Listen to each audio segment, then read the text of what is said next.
Chaussures cirées, veste à froufrou, Emmanuel, chanteur nigérian, se prépare à un concert un peu particulier. Dans cet hôtel de Pékin, il est attendu par ses fans qui se comptent ici par milliers. Emmanuel est en train de réussir son rêve, celui de devenir chinois. Je me sens citoyen chinois, c'est dans mon cœur. Les gens me traitent bien, ils me donnent tellement d'amour, de chaleur. Je vis comme si j'étais ici, dans mon propre pays. Aujourd'hui, Emmanuel se prénomme Hao Jie. Il parle et chante en chinois, sans accent. À Pékin, on veut faire de lui un symbole, celui du mariage réussi entre les deux cultures. Car depuis qu'ils ont investi sur le continent africain, les Chinois n'ont pas su se faire aimer. Un manque d'amour qui impacte le commerce. Alors aujourd'hui, le gouvernement veut changer la donne et investit des milliards pour séduire le continent noir.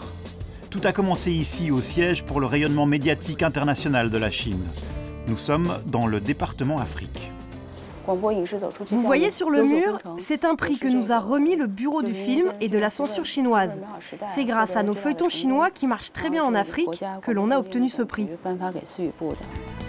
Premier pas de la stratégie des autorités chinoises, inonder l'Afrique d'un soap-opéra kitsch et culte, Doudou et sa belle-mère. Oui, bonjour. Allô, vous êtes bien Doudou? Oui, c'est moi. Des images d'une Chine riche, séduisante et moderne, Doudou et sa belle-mère n'a qu'une fonction, faire rêver de Chine. Et pour cela, les autorités ont demandé aux producteurs d'offrir leur feuilleton à toute l'Afrique. On a fait un travail de pionnier. C'est la première fois que nous distribuons un film en Afrique de l'Est. Et c'est surtout la première fois que nous traduisons une série en dialecte africain. On n'a pas vraiment d'intérêt économique sur ce marché. Les films et les soap-opéras, on les donne gratuitement aux Africains. Séduire par la culture populaire, on appelle cela le soft power. Pour marquer le coup, lors d'une visite officielle en Tanzanie, même le chef de l'État Xi Jinping, réputé froid et calculateur, fera l'éloge de Doudou et sa belle-mère en plein discours officiel. Du jamais vu. La série chinoise Doudou et sa belle-mère connaît un grand succès en Tanzanie. Les Tanzaniens adorent et les Kenyans aussi. Ici, à Nairobi, Doudou et sa belle-mère est suivi par des millions de personnes. Et la vie de Joséphine en a été changée. À 26 ans, Joséphine a été choisie pour incarner la voix swahili de Doudou. D'inconnue, elle est devenue star. Le soir, elle se rend chez des amis pour retrouver le calme. Même si à la télé cela ne s'arrête jamais, Doudou est toujours là. Doudou, c'est une belle histoire. Les gens de notre génération se retrouvent tous dans Doudou.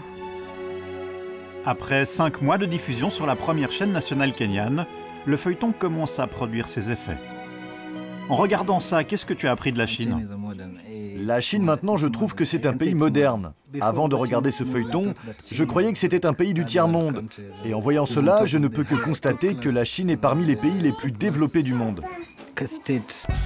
Doudou, chef de file du soft power Made in China, n'est plus toute seule.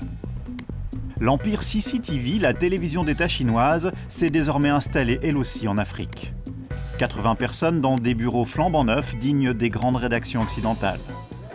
Je ne vois pas assez de sujets sur le sport en Afrique aujourd'hui.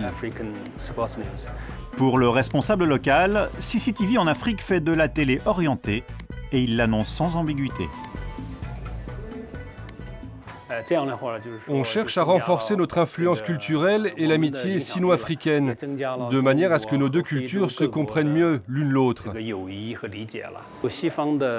y a beaucoup de journalistes ici, mais ils sont trop influencés par les médias occidentaux. Ils disent souvent du mal de leur gouvernement. Ils leur reprochent de ne pas être assez démocratiques. Nous ne ferons pas cela. Nous disons à nos journalistes que nous ne sommes pas un média anti-gouvernemental. On est là pour le bien de l'Afrique. Des journalistes à qui l'on demande de ne pas trop critiquer l'État. Pour l'instant, CCTV qui vient de démarrer diffuse déjà 1h30 de programme quotidien. Et si les chefs sont chinois, ils embauchent des journalistes locaux, des journalistes jeunes et heureux, qui, pour un salaire bien supérieur à la moyenne, ont parfaitement intégré le discours à présenter. Quel est le meilleur moyen de raconter une histoire? C'est d'avoir quelqu'un du pays pour la raconter. Par exemple, j'imagine que c'est difficile pour vous de venir au Kenya pour traiter d'un sujet local. Je le ferai forcément mieux que vous, car je suis d'ici. CCTV s'est donné 5 ans pour figurer parmi les médias de premier plan en Afrique. Alors que CCTV produit, Star Times diffuse. Cet opérateur privé et payant, arrivé de Chine il y a 4 ans, s'est déjà implanté dans plus de 2 millions de foyers. Avec une stratégie simple, aller partout où les autres ne vont pas. Nous allons dans les endroits les plus reculés du pays. Nous installons des antennes partout, même dans les bidonvilles. Alors que les Européens, eux, ne font jamais ça. Ils se contentent d'exposer leurs écrans dans les vitrines des magasins. Nous, on veut que tous les Africains puissent accéder à la télévision. Et on veut surtout que les gens les plus démunis puissent regarder et aimer nos programmes. John fait partie de ces petites mains qui s'infiltrent partout pour installer les antennes de Star Times. Au cœur d'un bidonville, 70 chaînes du monde entier, au bout d'un bâton. Comme John, ils sont 150 techniciens à sillonner le pays, des antennes et des contrats plein leur sac. C'est mon fils qui veut regarder Star Times. C'est même lui qui se déplace jusqu'à leurs locaux pour régler la facture. Et il n'a que 11 ans. Il adore les programmes chinois. Pour sa sœur, c'est la même chose. Et qu'est-ce qu'il regarde le plus? En priorité, les feuilletons chinois et les films de kung-fu. S'aimer plus pour acheter plus, le principe fonctionne. Au Kenya, la jeunesse se fait gentiment charmer et les Africains en quête de Chine sont de plus en plus nombreux. À l'Institut Confucius, leur nombre a été multiplié par 4 en 3 ans. Ici, une dizaine de professeurs enseignent la langue, les méthodes de pensée orientale, la calligraphie et les chants populaires.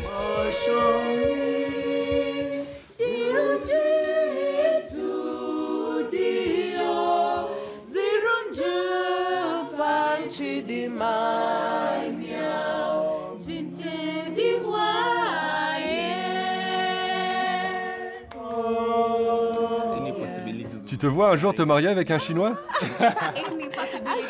Oui, j'imagine que les hommes chinois là-bas sont beaux. Mon rêve est de devenir une présentatrice à CCTV.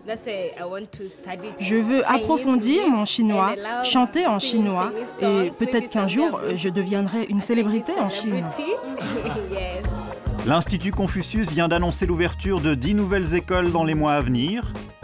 De son côté, CCTV a lancé un programme télé au doux nom de I Love Africa, accessible sur téléphone portable, et China Daily, le grand quotidien chinois, est à son tour en train de s'installer sur le continent noir. L'influence culturelle de la Chine en Afrique ne fait que commencer.